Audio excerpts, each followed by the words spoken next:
ओम। ग्वालियर से 75 मील की दूरी पर शिवपुरी किले के कवायद के मैदान में ब्रिटिश टुकड़ियों ने अपने खेमे गाड़ दिए थे। दिन था 17 अप्रैल 1858। समय दोपहर के 4 बजे थे। एक सुंदर मुस्कुराता हुआ कैदी जेल से बाहर लाया गया। उसके हाथों और पैरों में जंजीरें पड़ी थी। सिपाहियों की निगरानी में उसे फांसी के तख्त पर ले जाया गया। उसे मौत की सज़ा सुनाई गई थी। कैदी तख्त की ओर निर्भयता से बढ़ा। तख्त पर पैर रखते समय उसमें तनिक भी हिचकिचाहट नहीं थी। जब सिपाही रुमाल लेकर उसकी ओर बढ़े तो कैदी मुस्कुराया और उसने इशारे से समझा दिया कि मुझे उसकी आवश्यकता नहीं है। उसने अपने हाथ पैर बंधवाने से भी इनकार कर दिया। अपने हाथ से ही उसने उस फंदे को अपनी गर्दन में फंसाया। फंदा कसा गया। अंत में एक झटका और पल भर में सब कुछ समाप्त। हृदय विदारक दृश्य था। सारे देश ने आंसू बहाए। सारे देश का हृदय शोक में डूब गया।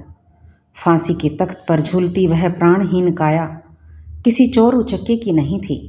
ना उसने किसी की चोरी की थी, ना उसने किसी का गला काटा था। वह था स्वतंत्रता संग्राम के सेनानियों का सरसेनापति, जिसने 1857 में अंग्रेजी सत्ता को ललकारा था, जिसने अंग्रेजी सत्ता की नींव हिला दी थी। स्वतंत्रता का झंडा उठाए हुए उसने पराधीनता की जंजीरें तोड़ना चाहा और बड़ी बहादुरी से उसने अंग्रेजों की सैनिक शक्ति से लोहा लिया। वह वीर था तात्या टोपे, जिसका नाम हर जवान पर था और जो शक्ति और शौर्य का ज्वलंत प्रतीक था। तात्या टोपे का जन्म 1814 में हुआ था। पिता का नाम पांडुरंग पंत था। पेशवा बाजीराव द्वितीय का उस समय पुणे में शासन था। पांडुरंग पंत उस दरबार के एक सम्मानीय सदस्य थे। तात्या अपने पिताजी के साथ अक्सर पेशवा के दरबार में जाते।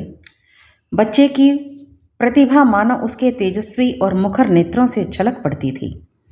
इन्हीं विशाल और आकर्षक नेत्रों ने जल्द ही पेशवा का ध्यान अपनी ओर आकर्षित किया। पेशवा बच्चे की प्रखर बुद्धि से प्रभावित हुए और उन्होंने एक रत्न जटित टोपी उसे पहना दी। रघुनाथ का प्यार का नाम तात्या था और उसने अपने परिजन पुरजन प्यार से उसे तात्या कहकर पुकारते थे। जब से पेशवा ने बालक तात्या को टोपी पहनाई, तब से वह मानो उसकी चिर संगनी हो गई। लोग अब तात्या को तात्या टोपे कहने लगे और आजन्म यही नाम उनका अपना हो गया। उन दिनों भारत में अंग्रेजों का ही प्रभुत्व था। भारतीय राजा और राजकुमार आपस में लड़ रहे थे और अंग्रेज फूट फैलाकर एक के बाद दूसरा प्रांत जीतते जा रहे थे। सारा देश तहस नहस हो रहा था, पर मराठा वीर अंग्रेजी सत्ता के सामने डटकर खड़े हो गए।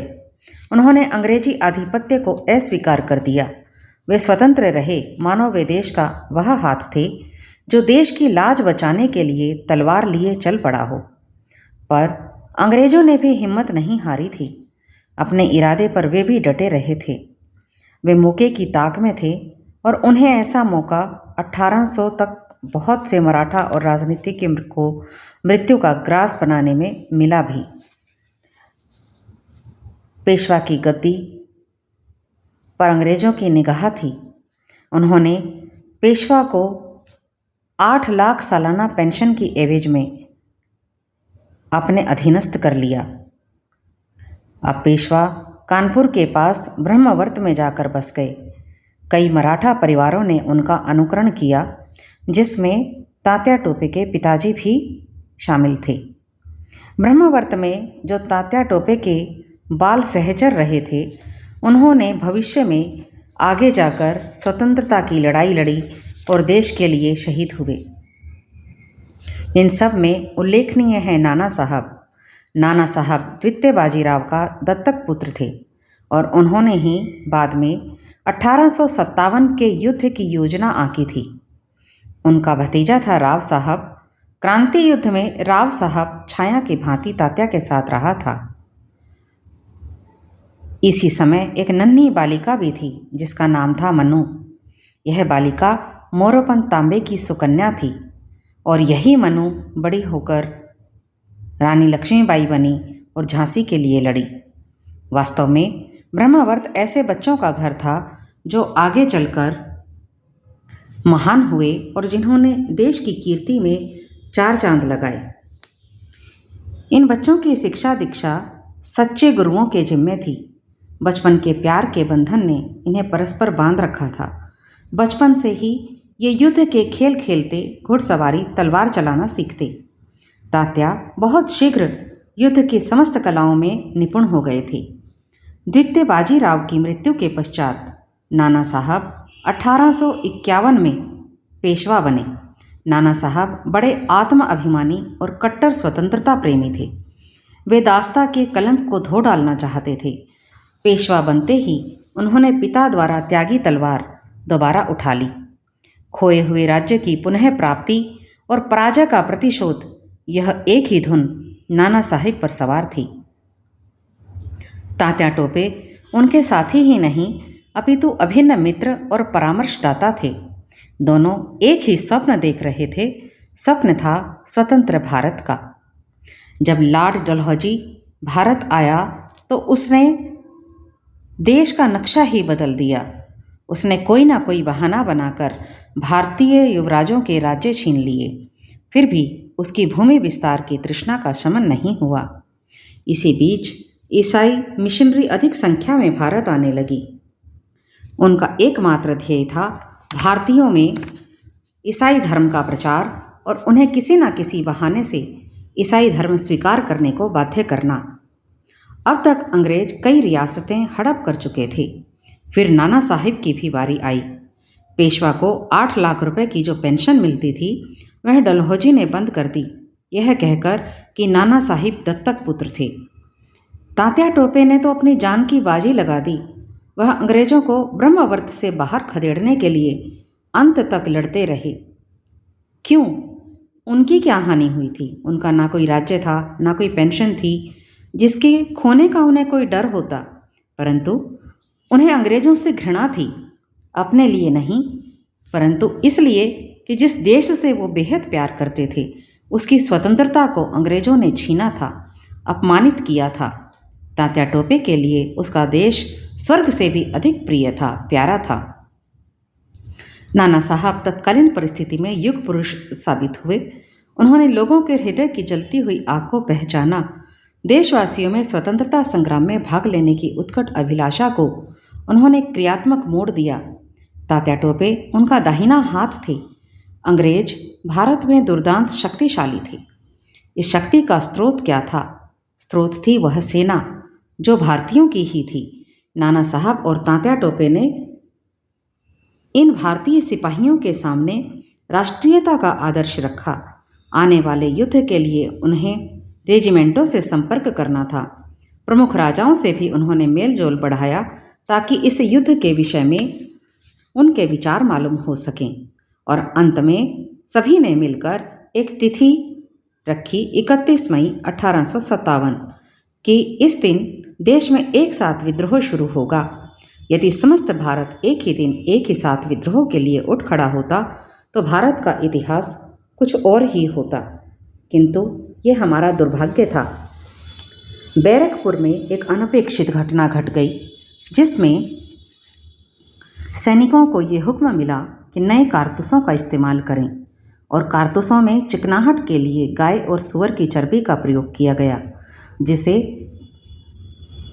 सिपाहियों ने प्रयोग करने के लिए मना कर दिया। और इसका मंगल पांडे नामक सैनिक ने आरंभ किया और सबसे पहले ह्यूगसन का उसने काम तमाम कर दिया। मंगल पांडे ने समय से पहले ही क्रांति का आरंभ कर दिया था। जाने अनजाने यह घटना घटी थी। बैरकपुर की घटना के 1 महीने के बाद मेरठ रेजिमेंट ने भी विद्रोह की आवाज़ उठाई। इस प्रकार एक साथ विद्रोह न होकर टूट टूट कर विद्रोह हुआ, जिससे अंग्रेज एक बार तो अवश्य घबराए थे, लेकिन उन्होंने इस विद्रोह को दबाने का पूरा प्रयत्न किया। अब कानपुर में भी युद्ध की घोषणा हुई। रानी लक्ष्मीबाई, नाना साहब और तात्या टोपे ने भयंकर विकराल रूप लेकर अंग्रेज़ों का सामना किया और उन्हें हराया, लेकिन यह विजय तो थोड़े ही दिनों की थी।